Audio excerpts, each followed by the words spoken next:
Hey man, say man, welcome back to another episode of Screwston Media TV, man.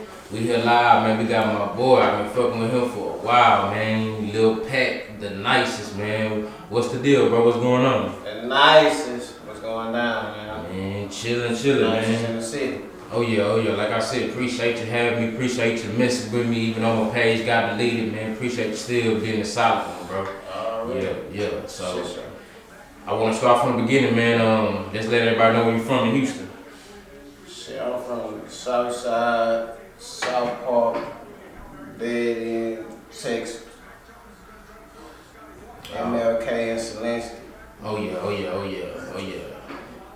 That's the spot right there. So growing up in DEA, man, how was it growing up over there? Cause you know South Park, Dead End, that's just one of the sections in Houston. Soon as somebody say they from over there, it ring bells in the city, man. So how was it growing up over there for you? That shit pretty fun. I was a kid. Like I was just trying to figure out the name. I was like, it ain't really much to do, but you just make something out of nothing. Like we just used to play football in the front yard, or go to the Boys and Girls Club after school. That's really about it. Just hang with your people that's on your street type shit. Like that shit was cool for real. It'll be shit going on, but I used to be confused as a kid. I ain't really, that shit was really cool though for the most part.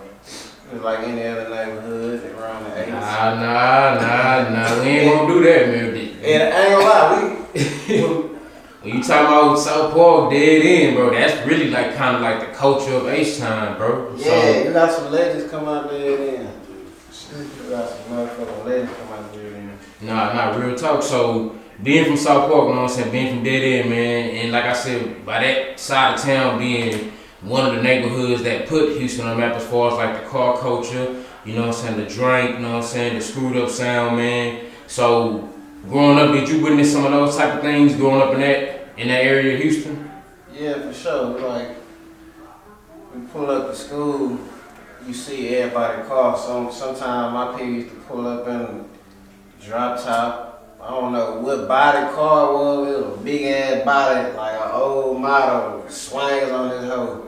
Sometimes people have spinners and shit, but coming home from school, you think you finna drink some fucking, you see a bottle of soda, you think you can drink that shit. The elders like, nah, put that down.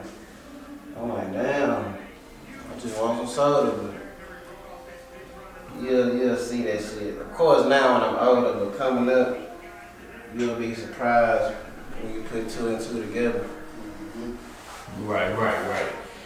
So I want to ask you this though. I always ask every artist that come from that area. So, like I said, coming from South Park, coming from DEA and stuff like that. Obviously, you know, like I said, that's one of the sides of town where the Houston culture started from. But do you feel like you have to go as hard like those guys that came from that area? You know, like DEA, Fat Pat, Screw, Kiki. Not saying Kiki from DEA, you know what I'm saying, but he from South Park. So do you feel like you have to continue the legacy by being from over there? Hey, that's my name, Pat, man. R.I.P. Fat Pat, R.I.P. Big Hope. I always thought it was live that my name was Pat, that I was from the same neighborhood as Fat Pat. And yes, I do, cause you can't be, no cornball coming from where we come from, talking about what we talking about. You know what I'm saying? It ain't gonna go. It ain't gonna never gonna go. So I do feel like you definitely it's pressure, but I make the pressure look easy. But I do feel like I gotta continue the legacy. Like you said, DEA. People don't even know what DEA is. You know what I'm saying? Exactly. Dead end alliance. You know what I'm talking about? So that's some real dead end shit right there. Oh God. Nah, real talk, man. Like I said, being from South Park, man, that's definitely one of them neighborhoods in Houston. When you tell somebody from over there, or you got people over there, it definitely rings bells in the city, though. But I want to transition, man, into to the music. So when did you start getting into the music? Was you always a fan? I know you mentioned about your name being Pat, and you know, Fat Pat being one of your favorite artists and stuff like that. So when did you start getting into the music and really start messing with it? Shit, like I always been freestyling.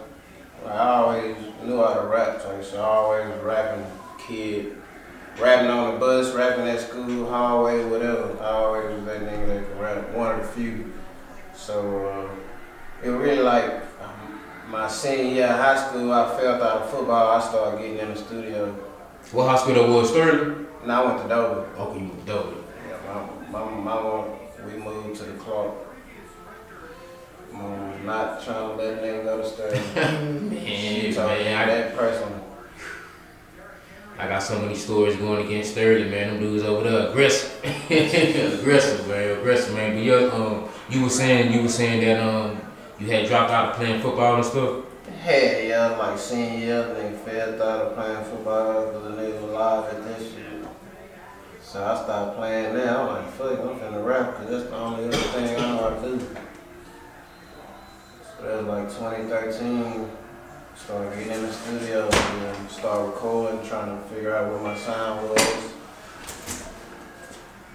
Okay. So how did you develop your sound? Because when I listen to your music, like you got bars, but you just have this cadence, bro. That's kind of unique, especially being from Houston, because you know the Houston, like the typical Houston type of style. But you have bars, but you have this unique cadence to where I kind of feel like that's part of your personality as well. So how did you develop your sound and develop your cadence? My sound came from like I literally used to like say we all freestyling like right now, and by the time it's my turn, everybody gonna look at me, and I'm gonna take 2 seconds. I'm gonna take a 2-second pause before I say something. But by the time I say something, that bitch still gonna be on beat.